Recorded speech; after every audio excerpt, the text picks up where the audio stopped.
नजर पर।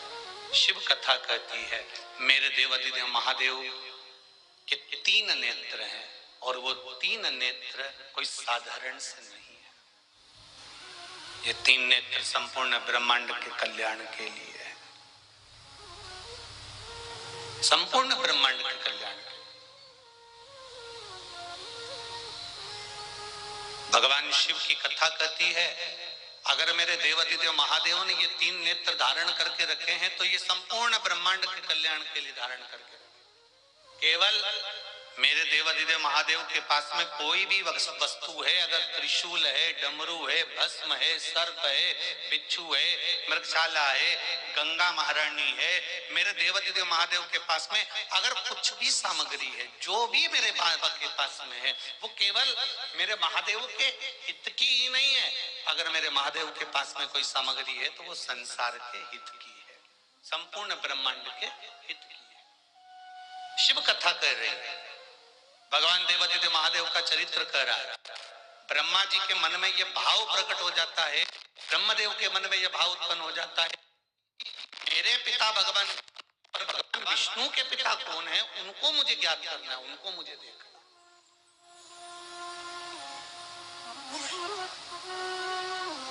मैं उनको देखूं।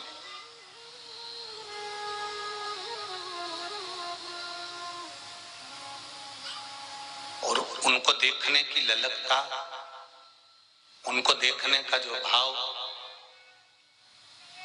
ब्रह्मा जी के हृदय में प्रकट हो गया, ब्रह्मदेव के मन में प्रकट हो गया।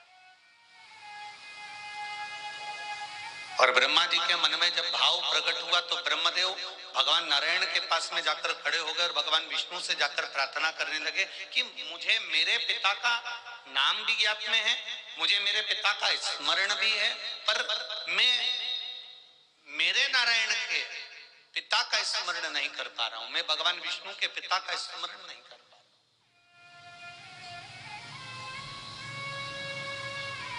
आप मुझे आपके पिता का स्मरण करा दीजिए। कल कथा में आपको कहा था कि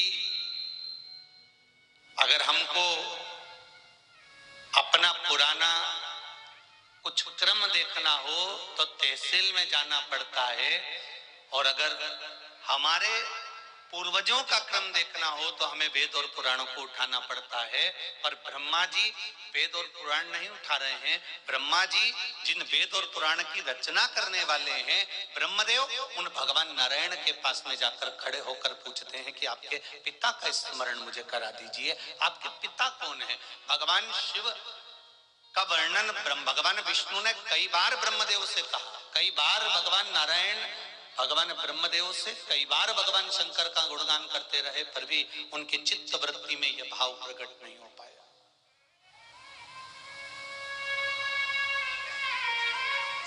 उनकी चित्त वृत्ति में यह भाव नहीं आ पाया। होता है कभी कभी।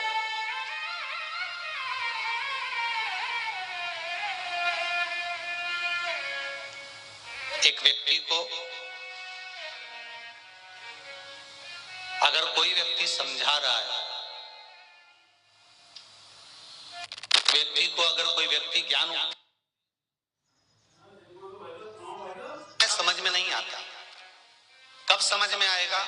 जब वो एक बार उस ज्ञान को प्राप्त करने के बाद भी जब उसकी अहमता नहीं टूटती, ठोकर खाने के बाद फिर संभल कर चलने का प्रयत्न, तो मुझे यहाँ ठोकर लगी थी, तब उसको समझने का प्रयास वो कर देता।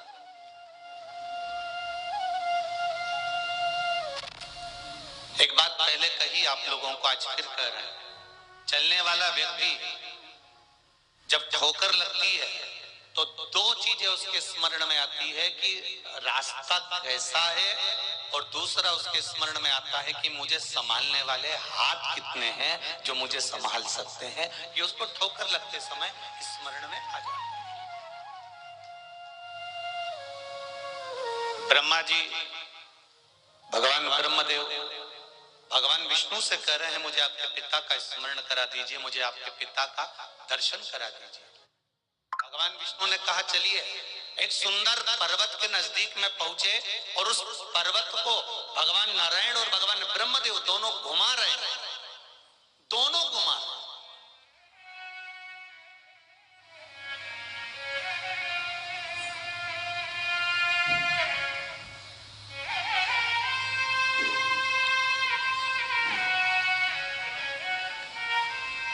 और जब दोनों ने घुमाना प्रारंभ किया, दोनों जब घुमा रहे हैं और दोनों ने घुमाना जब प्रारंभ किया, महाराज पर्वत घूमता गया घूमता गया घूमता गया।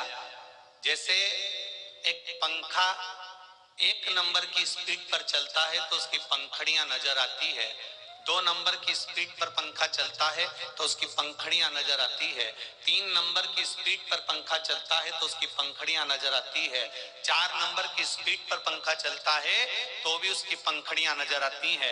जब 5 नंबर की स्पीड पर पंखा चलता है तो पंखड़ी नजर नहीं आती, केवल एक बिंदु सा नजर आने लगता है। जैसे जल में जब भंवर पड़ती है तो जल में भंवर पड़ते पड़ते एक बिंदु बन जाता है, उसी तरह भगवान देवादिदेव महादेव के लिए नारायण भगवान ने और भगवान ब्रह्मा ने जो पर्वत घुमाना प्रारंभ करा, उससे एक बिंदु जैसा एक आनंदमय एक लिंगायत आकृति प्रकट हो गई और उसमें से आवाज आ गई। महादेव उस लिंगायत आकृति में से प्रकट होकर कहते हैं, हे नारायण, आपने मुझे क्यों प्रकट किया, क्या चाहते हो आप? तब भगवान विष्णु कहते हैं कि ये ब्रह्मा जी जानना चाहते हैं कि मेरा पिता कौन है, इसलिए आपका दर्शन कराना जरूरी था। भगवान शिव कहते हैं, मेरा ये स्वरूप प्रकट हुआ है, ये स्वरूप कोई साधारण नहीं है। सबसे पहला शिवलिंग की उत्पत्ति, सबसे पहली भगवान देवादिदेव महादेव के शिवलिंग की उत्पत्ति भगवान ब्रह्मा और भगवान विष्णु ने करी है। सबसे पहले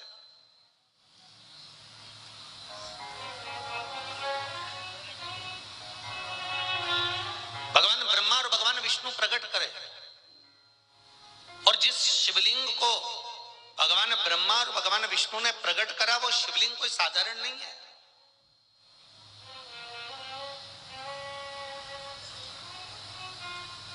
कोई कह रहा था, गुरुजी क्या शिवलिंग केवल सांसारिक मनुष्य के उद्धार के लिए है? परशु महापुराण की कथा तो कहती है, चाहे पशु हो, पक्षी हो, जलचर हो, थलचर हो, वायुचर हो, चाहे कोई जीव हो, भगवान शंकर का ये स्वरूप तो संपूर्ण विश्व के कल्याण के लिए है। शिव जी का एक नाम है पशुपति नाथ। पशुपति नाथ का मतलब ही क्या होता है कि जो पशुओं का, जम के बोलो जरा, नाथ हो। अब जो 33 कोटि देवी देवताओं को पशु बना देता है, तारकासुर के 3 पुत्रों को मारने के लिए, तारकाक्ष, विदुम्माली, कमलाक्ष की, इन तीनों को मारने के लिए जो 33 कोटि देवी देवताओं को पशु बना देता हो, वो साधारण नहीं हो सकता महाराज, वो सहज नहीं हो सकता,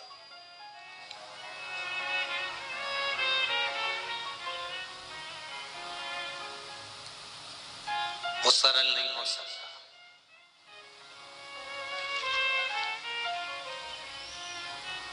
ये शिवलिंग केवल मनुष्य के उद्धार के लिए नहीं है, ये शिवलिंग केवल देवताओं के उद्धार के लिए भी नहीं है।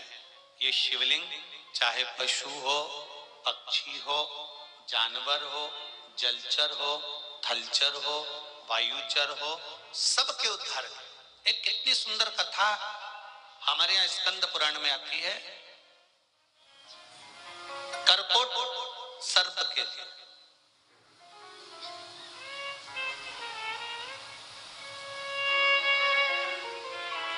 सांपों में भी एक सांप हुआ है, कारकोट सांप, कारकोट नाग, सर्प।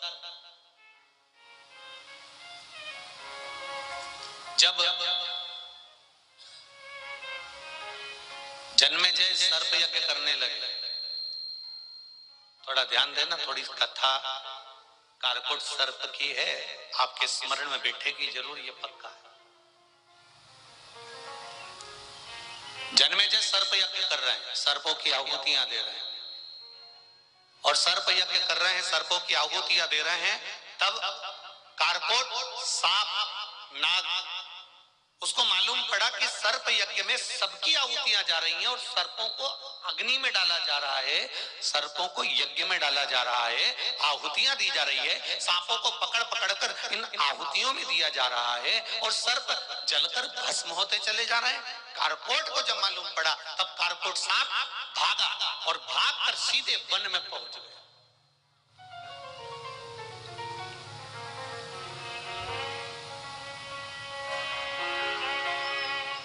जब कारकोट वन में पहुंचा, अब उसको लगा कि जन्मेजय सर्पों की आहुतियां दे रहे हैं, उसके गुप्तचर आएंगे, सर्प पकड़ेंगे और अग्नि में डाल देंगे। अब मैं करूं तो करूं क्या? अब दुनिया के लोग कहते हैं क्या शिवलिंग केवल मनुष्य के उत्थान के लिए है, मानव के उद्धार के लिए है, क्या देवताओं के उद्धार के लिए है? मेरे राम जी ने शिवलिंग की स्थापना करी, मेरे भगवान कृष्ण ने शिवलिंग की स्थापना करी, पांडवों ने शिवलिंग की स्थापना करी, माता आदिशक्ति ने शिवलिंग की स्थापना करी, माता पार्वती ने पार्थिव शिवलिंग की पूजन करी, सती माता ने पार्थिव शिवलिंग की पूजन करी, उमा माता ने करी, कात्यायनी ने करी, कुष्मांडा ने करी, चंद्रघंटा ने करी। तो क्या केवल ये शिवलिंग, ये शंकर का स्वरूप क्या केवल मनुष्य या देवताओं के उद्धार के लिए? नहीं नहीं, जैसे कारकोट को मालूम पड़ा कि जन्मेजय यज्ञ कर रहा है, सर्प यज्ञ कर रहा है और आहुतियों पर आहुतियां दे रहा है, तो कारकोट भागा और जंगल में गया।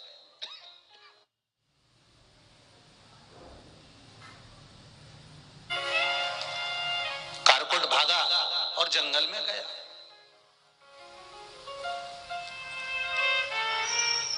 और कारकोट भागकर जंगल में जैसे ही पहुंचता है, कहां छुपूं मैं जाकर, किस जगह पर जाऊं मैं, किस स्थान पर पहुंचूं मैं, विचार करने लगा। देखा तो एक वीरान जंगल में, वीरान भूमि पर, वीरान जगह पर एक सुंदर सा शिवलिंग रखा हुआ। एक सुंदर जलाधारी है और उस पर सुंदर शिवलिंग है। शिवलिंग को देखा, बस उस शिवलिंग के सामने जाकर कारकोट 2 क्षण के लिए बैठा। अब सर्प है, विषैला सर्प है,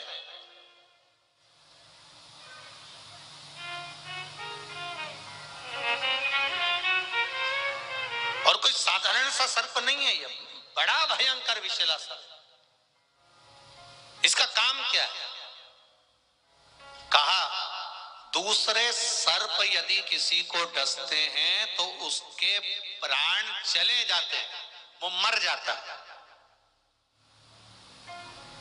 तक्षक नाग डसे मर जाए, कालिया नाग डसे मर जाए, शेष नाग डसे मर जाए, विषैले से विषैला सर्प अगर किसी को डसता है तो वो मर जाता है। पर कारकोट सर्प की एक बात बड़ी निराली है कि ये जिसको डसता है वो मरता नहीं है, केवल उसका शरीर सड़ने लगता है, उसका शरीर कुरूप हो जाता है, उसका शरीर काला पड़ जाता है और भयंकर उसके शरीर में से गंध आने लगती है, भयंकर शरीर में से।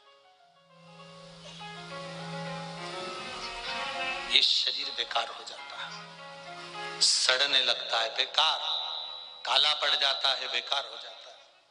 अब जब शरीर काला पड़ने लगे, बेकार हो जाए, तो उस मरने वाला व्यक्ति ठीक है कि वो जो शरीर सड़ रहा है वो व्यक्ति ठीक है? बोलो रे जरा, कंजरी वाले बोलो जरा, अच्छे से बोलो, कौन सा शरीर ठीक है? जो सड़ रहा है, गल रहा है, बदबू मार रहा है, जिस शरीर को हाथ लगा और उसमें खड्डा पड़ जाए, चमड़ी सड़ने लगे, बदबू मारने लगे, खाल सड़ने लगे, पानी गिरने लगे शरीर में से, पूरा शरीर बेकार हो रहा है, बदबू मार रहा है और पूरा काला पड़ गया है, तो एक सर्प वो है जो डसता है और व्यक्ति मर जाता है, और एक सर्प वो है जो डसता है और शरीर को सड़ा देता है। तो वो डसने वाला सर्प ठीक है कि ये शरीर को सड़ाने वाला सर्प ठीक है? अरे बोलो, जम के बोल जाए। वो शरीर को जो डस ले और मर जाए वो ठीक। अभी पड़ा हुआ है, सड़ रहा है, पड़ा हुआ है, बेकार हो गया है, तो उससे मतलब क्या?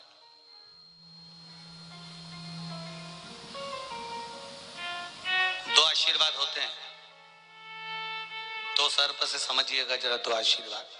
एक आशीर्वाद होता है आयुष्मान, बोलो बोलो जरा जम के बोलो, आयुष्मान भव। और एक होता है चिरंजीवी भव। अब दोनों में अंतर समझना थोड़ा सा।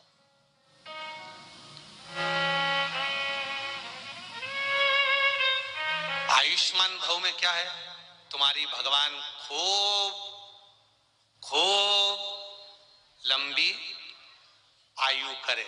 अब भले मुंह में सोफा सेट नहीं और शरीर में हाथ नहीं, हाथ थर थर थर थर धूज रहे, आंखों से दिखाई नहीं दे रहा, मुंह से खाते नहीं बन रहा, कानों से सुनाई नहीं दे रहा, पर बुजुर्गों ने आशीर्वाद दिया था आयुष्मान भव। मतलब अब तुम भले पलंग पर पड़े रहो, सड़ते रहो, गलते रहो, कैसे भी पड़े रहो, तुम्हें आशीर्वाद मिला है आयुष्मान भव होने का, इसलिए तुम्हारी उम्र बढ़ गई। अब पड़े रहो, गलते रहो, सड़ते रहो, जैसे पड़े हो पड़े रहो। ये तो हो गया आयुष्मान भव। अब एक होता है चिरंजीवी भव। चिरंजीवी का मतलब होता है कि जैसे तुम आज हो, जितने तंदुरुस्त आज हो, जैसे सुंदर आज हो, जैसे ताकतवर आज हो, जैसा बल तुम में आज है, मरते दम तक तुम में ये बल रहे, उसको चिरंजीवी का, वो बल तुम्हारा परमानेंट रहे। अब तुम्हें कौन सा आशीर्वाद चाहिए?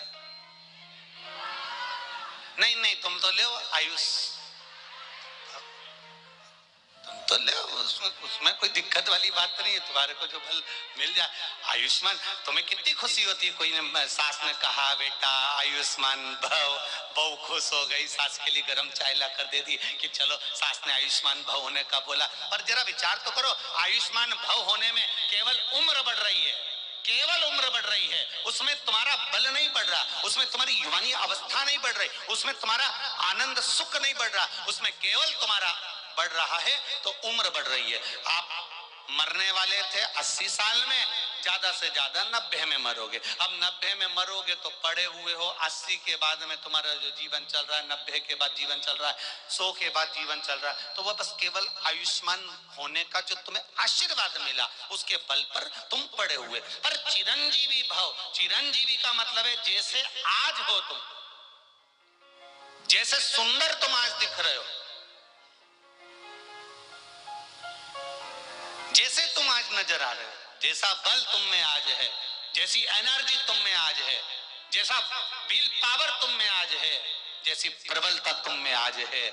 चिरंजीवी का मतलब है कि तुम पूरे जीवन पर्यंत जब तक जियो ऐसे ही जीना, सुंदर होकर, सुखमय होकर, भगवत भजन करते हुए, स्मरण करते हुए, मंत्र जाप करते हुए, नाम जाप करते हुए, कीर्तन करते हुए अपनी जिंदगी को ऐसे ही जियो, ऐसे।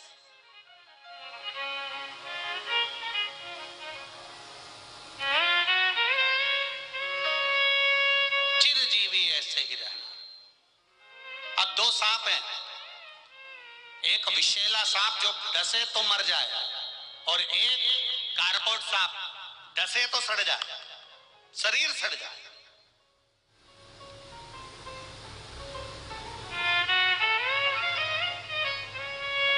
महाराज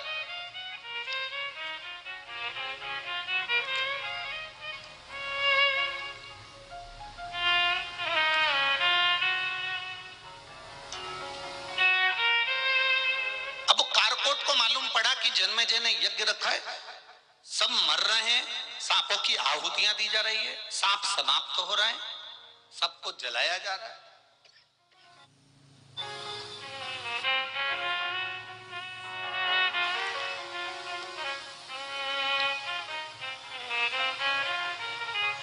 जब उसके स्मरण में आया, शिव जी के सामने, शिवलिंग के सामने जाकर बैठ गया। सामने शिवलिंग है ये सम्मुख में बैठा है, सम्मुख में। अब बहुत ध्यान देना महाराज जी, आप जल चढ़ाएं ना चढ़ाएं, आप बेलपत्र भगवान शंकर को चढ़ाएं ना चढ़ाएं, आप शंकर भगवान को एक चावल का दाना चढ़ाएं ना चढ़ाएं, आप शंकर भगवान को एक पुष्प चढ़ाएं ना चढ़ाएं, आप शंकर भगवान को कोई सामग्री चढ़ाएं ना चढ़ाएं। शिव महापुराण की कथा यहां तक कहती है कि आप केवल देवाधिदेव महादेव के सम्मुख में जहां तुम्हारा मन पड़े, तुम्हारे घर के नजदीक में जो शिवालय हो, उस शिवालय में जाकर केवल शंकर भगवान के सामने ही बैठ जाओगे तो तुम्हारी जिंदगी का सारा दुख अपने आप कट जाएगा। केवल महादेव के सम्मुख में पहुंच जाने पर, केवल महादेव के सामने पहुंचकर बैठ जाने पर तुम्हारा दुख कट गया।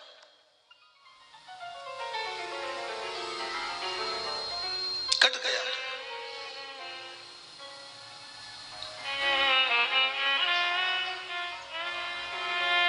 वो कहते हैं ना, मुश्किल की घड़ियों में वही हंसते हैं जिनके दिल में मेरे महादेव बसते हैं। नहीं तो कोई हंसता है क्या?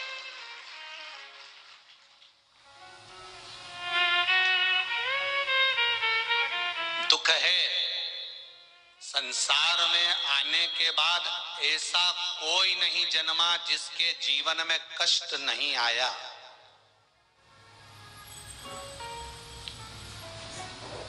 ऐसा कोई नहीं जन्मा जिसके जीवन में कष्ट नहीं आया। माता के गर्भ में रहे तो भी कष्ट में रहे, जन्म लिया तो भी कष्ट में रहे, बड़े हुए तो भी कष्ट में रहे, और अंत समय में मरोगे तब भी कष्ट भोगकर ही मरना पड़ेगा। ये निश्चित है।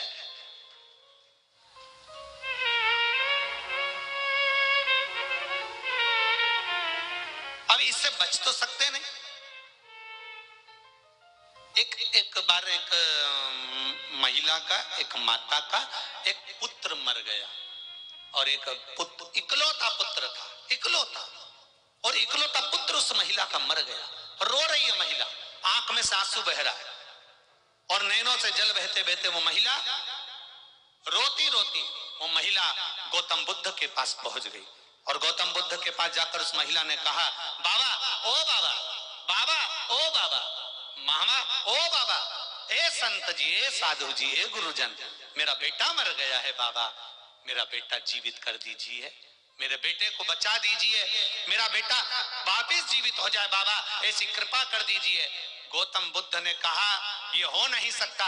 महिला कहती है, आप संत हो, आप गुरु हो, आप साधु हो, आप सन्यासी हो, आप तपस्वी हो, आप साधक हो, आप उपासक हो, सब कुछ कर सकते हो, मेरे बेटे को जीवित कर दीजिए। संत गौतम बुद्ध ने मन में सोचा, इसको कैसे समझाऊं कि ये मृत्यु है, इस पर कोई विजय प्राप्त नहीं। व्यक्ति आया है तो जाएगा जरूर, चाहे तुम कितने भी कितनी बादाम खाओ चाहे मत खाओ, चाहे गुलाब जामुन खाओ चाहे मत खाओ, चाहे डनलप के गद्दे पे सो चाहे मत सो, चाहे कथा सुनो चाहे मत सुनो, मरना तो पड़ेगा, निश्चित। अब गौतम बुद्ध जी से कहा, इसको जीवित कर दो। गौतम बुद्ध कहने लगे, ऐसा हो ही नहीं सकता, नहीं आपको जीवित करना पड़ेगा बाबा, आप संत हो, आप गुरु, आप साधु, आप सन्यासी, आप तपस्वी, आप साधक, आप उपासक, इसको जीवित करो। अब वो जीवित कैसे करे? गौतम बुद्ध बाबा ने कहा, ठीक है, मैं इसको जीवित एक शर्त पर कर दूंगा। शर्त तुम्हें मानना पड़ेगा, पूरे नगर में जिसके घर में कभी जिंदगी में कोई ना मरा हो, उसके घर से एक मुट्ठी चावल लाकर दे दो, बस वो चावल मैं इसके ऊपर डालूंगा और ये जीवित हो जाएगा। उस माँ ने सोचा, बस इतने में मेरा बेटा जीवित हो जाएगा, हाँ जाओ। गौतम बुद्ध ने उस माता को भेज दिया, माँ जिसके घर में जाती है, तुम्हारे घर में कभी कोई मरा नहीं हो तो चावल दे दो, तुम्हारे घर में कोई कभी मरा ना हो तो चावल दे दो, तुम्हारे घर में कभी कोई मरा ना हो तो चावल दे दो, तुम्हारे घर में कभी कोई मरा ना हो तो चावल दे दो। प्रत्येक घर में वो माँ जाती है, सुबह से लेकर रात तक, रात से लेकर सुबह तक घूमती है, पर ऐसा कोई घर नहीं मिला जिस घर में कभी जिंदगी में कोई मरा मरा नहीं था, क्योंकि मृत्यु अटल सत्य है, ये सत्य है और इसको कोई नकार नहीं सकता। माँ ने आकर कहा, बाबा कोई घर ऐसा नहीं मिला जहां कोई मरा नहीं है। गौतम बुद्ध ने कह दिया, बस यही समझाना चाहता हूं कि मृत्यु आती जरूर है, उसको कोई टाल नहीं सकता। चाहे मैं हूं, चाहे संसार का कोई व्यक्ति हो, किसी के पास करोड़ों का धन होगा तो वो भी जाएगा, और कोई रोड पर सो रहा होगा तो भी वो जाएगा, इसको कोई बचा नहीं सकता। गौतम बुद्ध, माँ कोई तुम्हारे बेटे को जीवित नहीं कर सकता, पर इतना याद रखना, बेटा चले गया पर तुम हो, और तुम्हें ज्ञान देना चाहता हूं कि जीवित रहने का केवल एक साधन है, जीवित रहने का केवल एक आनंद है कि अपने इस शरीर का सदुपयोग करो, इस शरीर से भजन करो, कीर्तन करो, मंत्र जाप करो, यज्ञ करो, अनुष्ठान करो और परमार्थ का कार्य करो। किसी भूखे को भोजन करा देना, किसी को पानी पिला देना, किसी शिक्षा की व्यवस्था कर देना, किसी के शरीर में कष्ट है तो औषधि की व्यवस्था कर देना। ये शरीर भगवान ने दिया है, तो मरने के बाद भी व्यक्ति जीवित रहता है। लोग कहते हैं उसने ऐसा सत्कर्म किया था, ये मरने के बाद जीवित होने का कर्म लोग कहते हैं।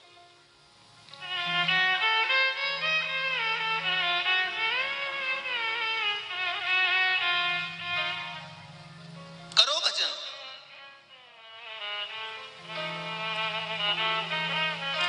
शिव जी पर आपको चढ़ा नहीं सकते, कोई बात नहीं। आप घर से लोटा ले जाने में आपको शर्म आती है, शंकर जी के मंदिर में जाने में कोई बात नहीं, जाओ तो सही, उसके दरवाजे पर बैठो तो सही, उसके सम्मुख में पहुंचो तो सही।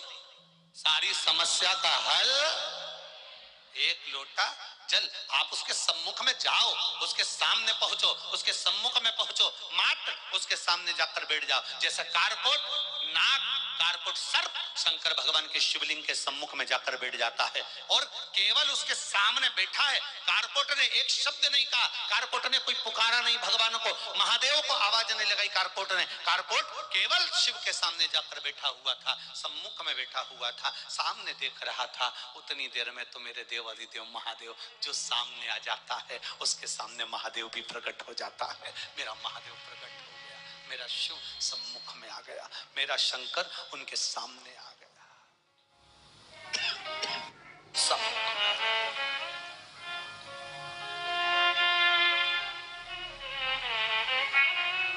सम्मुख में देवादिदेव महादेव प्रकट हो गए।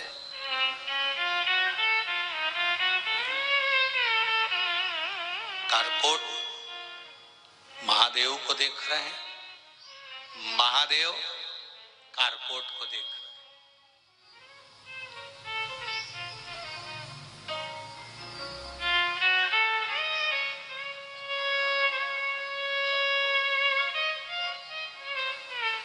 हाथ जोड़ लिए, कारकोट ने देखा, शिव जी ने कारकोट नाग को, सांप को देखा तो पूछ लिया, क्या बात है, तुम भय में दिख रहे हो?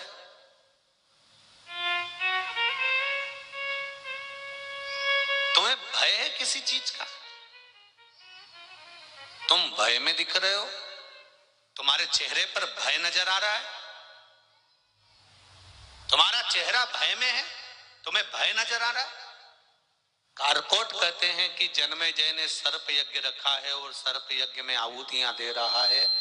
सर्प यज्ञ में सर्पों की आहुतियां दी जा रही है और सर्प समाप्त होते जा रहे हैं। मैं भागकर जंगल में आ गया, जंगल में कहा जाता, आपका स्वरूप देखा, इसलिए थोड़ी देर यहाँ आकर बैठ गया। इस मन की शांति के लिए, इस हृदय की शांति के लिए आपसे भी कहूंगा, एक निवेदन आपसे भी करूंगा। जितने लोग आस्था पर सुन रहे हैं, जितने लोग फेसबुक यूट्यूब पर सुन रहे हैं और जितने लोग इस कंजरी गांव की पावन धरा पर कथा सुन रहे हैं, उनसे भी कहूंगा कि जब मन में कहीं भय उत्पन्न हो, जब लगे आपको, ऐसा लगने लगे कि अब कुछ भी आगे नहीं है, मेरा जीवन अब समाप्ति की ओर है, जब आपको लगने लगे, उस समय, उस घड़ी, उस पल, उस क्षण पर आप शिव के सामने, मेरे देवादिदेव महादेव के सामने 2 क्षण जाकर बैठ जाना।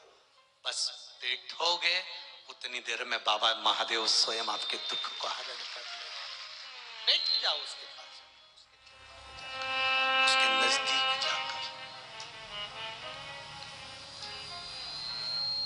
मैंने तेरे ही भरोसे ओ बाबा, तेरे ही भरोसे हवा बिच उड़ती जावांगे। बाबा डोर हटो छड़ीना मैं कटी जावांगी। भोले मैं तेरी पतंग, शंभो मैं तेरी पतंग। अब 2 क्षण उसके पास जाकर बैठ जाओ। एक पत्र आया, देखिए। पहले जो वेंटिलेटर पर पड़े हैं उनका फोटो देख लो। जितने लोग टीवी पर देख रहे होंगे वो टीवी पर देख। उनकी रिपोर्ट है जो डॉक्टर की लगाई गई है।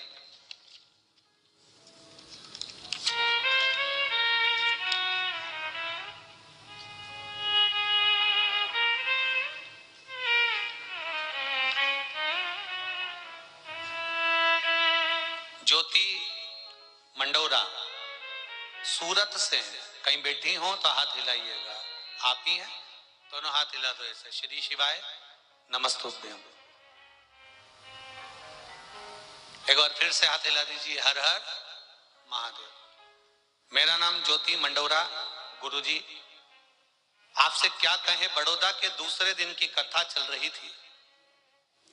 उसी समय कथा सुन रहे थे और समाचार आया कि आपकी बहन स्वाति को वेंटिलेटर पर रखा गया है और डॉक्टर ने जवाब दे दिया है कि शरीर केवल 10% ही काम कर रहा। पूरे शरीर ने काम करना बंद कर दिया, केवल 10% शरीर काम कर रहा है। आप लोग अभी आ जाओ। बस क्या कहें गुरुजी, नाथद्वारा तक जाना मुश्किल हो गया और आंखों में आंसू भर गया कि वेंटिलेटर पर पटक दिया और 10% शरीर काम कर रहा है। धीरे धीरे हम रास्ते भर उनसे बात करते गए। उनका शरीर काम नहीं कर रहा था, पूरा शरीर बेकार हो चुका था। शरीर में श्वास भी धीरे धीरे रुक रही थी। गाड़ी पर चलते चलते बात करते करते पहुंच रहे हैं, पर कथा सुनने से एक मंत्र मिल गया था। श्री शिवाय, जम के बोलो जरा, श्री शिवाय नमस्तुभ्यम मंत्र मिल गया था। उसको जाप करते करते गए। वहां जाकर हमने शिव जी के मंदिर पर 1 लोटा जल चढ़ाया। भगवान देवादिदेव महादेव से प्रार्थना करी, मेरी बहन के प्राण बचा लो। अभी उसकी उम्र नहीं है बाबा, आप उसको बचाइए। बस क्या था गुरुजी, लोटा भरकर जल चढ़ाया। उस जल को लाकर उसके होठों पर लगाया। डॉक्टर मना कर रहा था कि वेंटिलेटर पर कोई भी चीज नहीं दी जाती, पर हमने ना उसको पानी पिलाया, हमने केवल उसको होठों पर जल लगाया और बाबा की कृपा देखिए। उसके बाद में मेरी बहन एकदम ठीक हो गई। हमने उसी समय पर निर्णय ले लिया था कि अगली कथा जो कंजरी में होगी, पावागढ़ के पास होगी, वह हम प्रणाम करने के लिए जाएंगे। ये शिव तत्व है।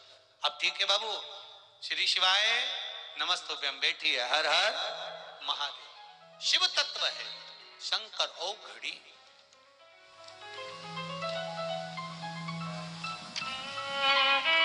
तेरी कृपा बिना न हिले एक भी अनु, लेते हैं श्वास तेरी कृपा से तनु तनु। ये शिव है ओ घड़ी।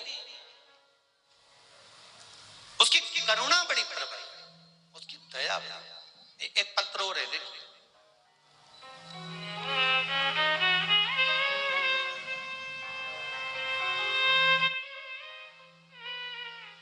मेरा नाम रीता है, मैं नडियाद की रहने वाली हूं। कहीं बैठी हो तो हाथ हिलाइएगा। मेरा नाम रीता है, मैं नडियाद की रहने वाली हूं। कहीं बैठी हो तो हाथ हिलाइएगा। रीता जी, मेरा नाम रीता है, मैं नडियाद के लिए रहने वाली हूं। गुरुजी, मेरे भोले बाबा से मैं क्या बखान करूं। आपने कहा था बड़ौदा की कथा में कि बाबा शंकर की कथा और शिव की भक्ति 3 महीने में कुछ ना कुछ प्रदान कर देती है। बाबा 3 महीने बाद पावागढ़ की कथा में आपके पास आए हैं। गुरुजी, मुझे बहुत विश्वास था कि मेरे बाबा मेरी सुनेंगे। मेरी भाभी को कई वर्ष से संतान नहीं थी।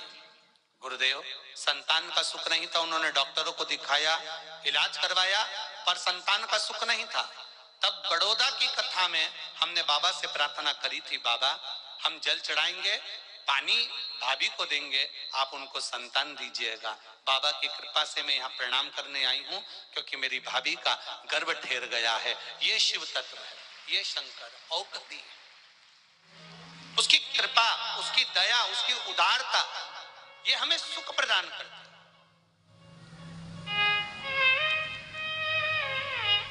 और फिर कहूंगा, जितने भी लोग कथा श्रवण कर रहे हैं इस पंडाल में, कंजरी गांव में बैठकर, कहीं तुम्हारी किस्मत बड़ी प्रबल थी, तुम्हारा भाग्य प्रबल था। इन दोनों बहनों को धन्यवाद दूंगा और आदरणीय गुरुदेव संत जी को मैं धन्यवाद दूंगा, जिन्होंने कंजरी में ये शिव महापुराण की कथा करवाकर कंजरी और हालोल वालों का उद्धार कर दिया। धन्य ऐसे संत, धन्य ऐसे गुरुजन।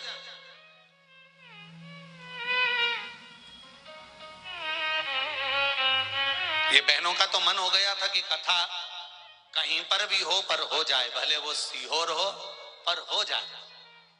पर आदरणीय गुरुदेव का जो मन था, मैं राम मंदिर के आदरणीय संत गुरुदेव को चरणों को नमन करता हूं। उनका एक संकल्प कि कथा सीहोर में तो हमेशा होती रहती है, पर हमारा छोटा सा कस्बा है कंजरी, छोटा सा, ज्यादा घर भी नहीं है, ऐसी कंजरी में अगर हो जाए तो कंजरी वालों का भाग्य सहज सरलता में आनंद हो जाए। किस्मत वाले हो कंजरी वाले, हालोल वालों तुम किस्मत वाले हो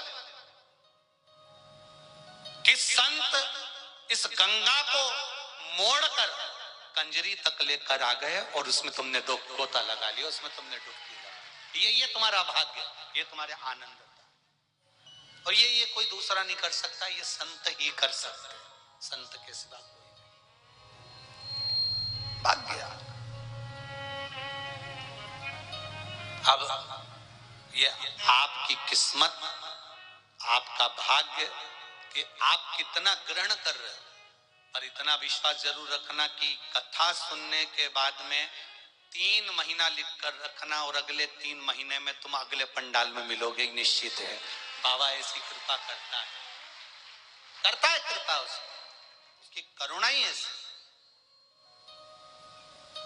जो दिल से आपने कहा उससे, उसने दिल से सुना। सांप कारकोट केवल शिवलिंग के सामने बैठा है, कुछ नहीं बोला, केवल सम्मुख में जाकर बैठा है। आप उसके सम्मुख में बैठो तो, आप उसके सामने जाओ तो।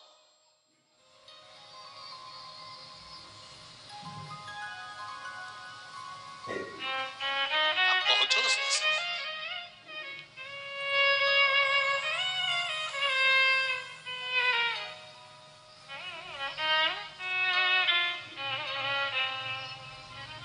वो कहे अपनी किस्मत का ताला, अपनी किस्मत का ताला तुम खोलते चलो। श्री शिवाय नमस्तुभ्यं तुम बोलते चलो। श्री शिवाय नमस्तुभ्यं तुम बोलते चलो। अपनी किस्मत का ताला तुम खोलते चलो। अपनी किस्मत का ताला तुम खोलते चलो। शिवाय नमस्तुभ्यं तुम बोलते चलो। शिवाय नमस्तुभ्यं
मुश्किल है, आखिर वो दर्द दिल है, आखिर वो दर्द दिल है, समझाना बड़ा मुश्किल है, समझाना बड़ा मुश्किल है, आखिर वो दर्द दिल है, आखिर वो दर्द दिल है। सच्चा दरबार लगा है, ये भोले की महफिल है, सच्चा दरबार लगा है, ये भोले की महफिल है, सच्चा दरबार लगा है, ये भोले की महफिल है, सच्चा दरबार लगा है, ये भोले की महफिल है। नैनों को डमरू वाले का, नैनों को काशी वाले का, नैनों को डमरू वाले का दीदार चाहिए, वो काशी रहने वाला भोलानाथ चाहिए, वो काशी रहने वाला भोलानाथ चाहिए, वो काशी रहने वाला भोलानाथ चाहिए, वो काशी रहने वाला भोलानाथ चाहिए। अपनी किस्मत का ताला तुम खोलते चलो, अपनी किस्मत का ताला तुम खोलते चलो, श्री शिवाय नमस्तुभ्यं तुम बोलते चलो, शिवाय नमस्तुभ्यं तुम्हें बोलते चलो, अपनी किस्मत का ताला तुम खोलते चलो, अपनी किस्मत का ताला तुम खोलते चलो, श्री शिवाय नमस्तुभ्यं तुम बोलते चलो, श्री शिवाय नमस्तुभ्यं तुम्हें बोलते चलो।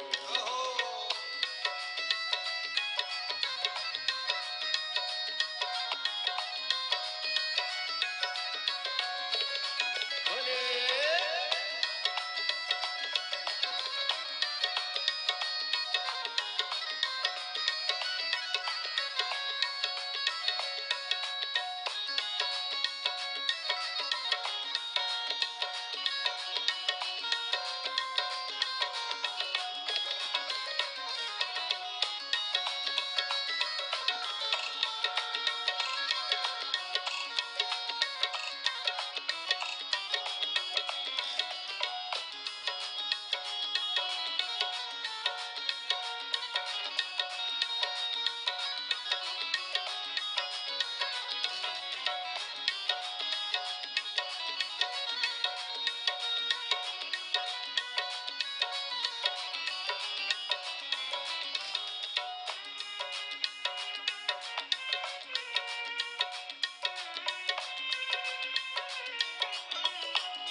अब कितने भोले हैं भगवान शंकर और उनका भक्त कितना भोला।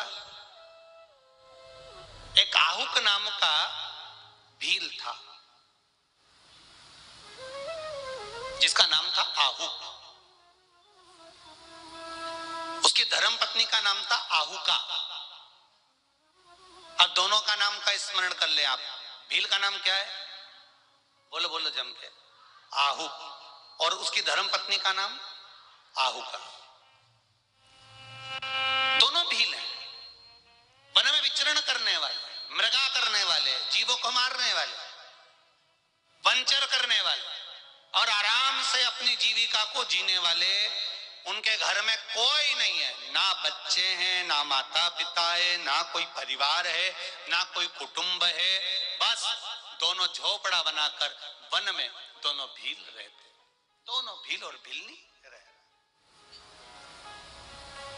दोनों निवास कर।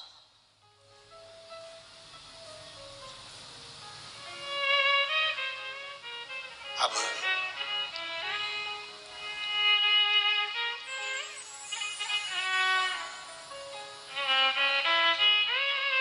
जितना समय मिलता था घर से फ्री हुए, घर में काम से फ्री हुए तो भगवान के भजन में लग गए। अब जरा ध्यान देना, बहुत समझने वाली बात है। मेरे गुजरात की बहनों से निवेदन है और भाइयों से निवेदन है, आज का जो जमाना है वो आज के जमाने में लोग अलग रहते हैं, अलग रहते हैं तो उनके साथ ज्यादा बड़ा परिवार नहीं रहता, केवल, समझ गए क्या? हाँ, बस इतना में तो तुम समझ जाते हो। हम भी गुजरात की ये दूसरी कथा चल रही है, बड़ोदरा के बाद भैया कंजरी में गुरुजी ने बुला लिया, तो ये दूसरी कथा है। इतने में हम भी समझ गए हो तुमको कि तुम कथा समझ जाते हो जरा जल्दी हो।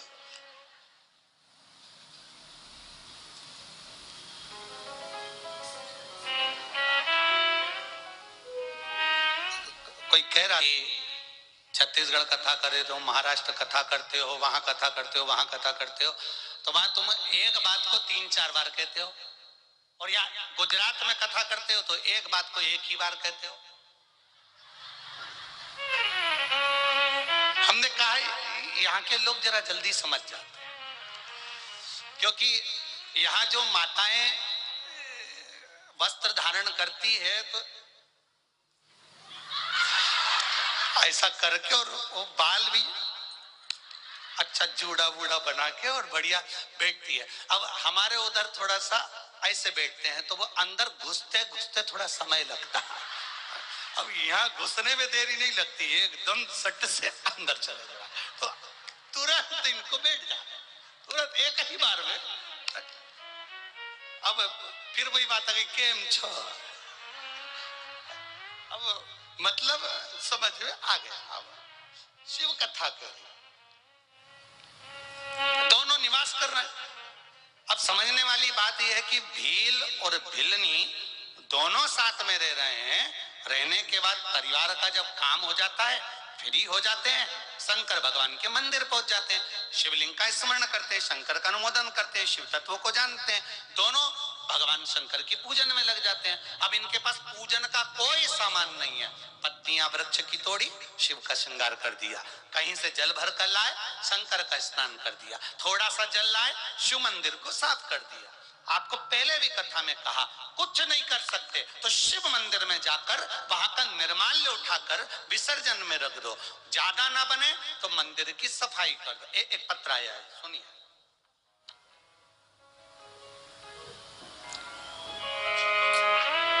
बिमला जी हैं, मैं बिमला वर्मा नोएडा से आई हूं, कहीं बैठी हो आप ही हैं? दोनों हाथ हिलाकर एक बार हर हर महादेव। मैं बिमला वर्मा हूं, नोएडा से आई हूं गुरुजी। जब हम 2021 में बाबा के कुबेरेश्वर धाम पर आए थे पहली बार 2020 में, मेरा सब कुछ गिरवे रखा हुआ था। देखिए गुरुदेव, शिव महापुराण का फल क्या होता है मैं बताना चाहती हूं। मेरे घर में बहू का मंगल सूत्र, मेरे कानों की बालियां, बच्चों का जो भी सामान था, चांदी की बच्चों की पायल, गले का मंगल सूत्र, कान की बाली, कोई सामान हमारे घर में नहीं था, सब गिरवे में रखा हुआ था। मकान, जमीन, जायदाद कुछ भी नहीं। मेरा बेटा वृंदावन में ही काम करता है, उसका काम धंधा भी बंद हो गया था, कुछ भी नहीं था। इतने कर्जे में लदालुम हो गए, इतने कर्जे में लदालुम हो गए कि कई बार तो विचार कर लिया कि रहना ही नहीं। फिर एक बार टीवी पर शिव महापुराण की कथा सुनी, और कथा सुनते ही मन में विश्वास जागृत हुआ। सीहोर गए, कुबेरेश्वर बाबा की धरा पर कथा सुनी, विनती करी और निवेदन करा, बाबा आप कंकर शंकर के रूप में विराजमान होते हो। शिव महापुराण में गुरुजी कहते हैं कि जो मांगा जाता है वो देता है, मेरा कर्जा पूरा चुकवा दीजिए।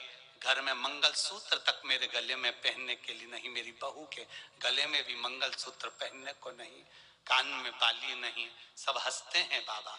बाबा मैं ये 2022 की इस कथा में कंजरी गांव में इसलिए आई हूं क्योंकि मेरे बाबा ने जो 2020 का कर्जा था 2021 से चुकाना चालू कर दिया, और आज 2022 में पूर्ण तरह से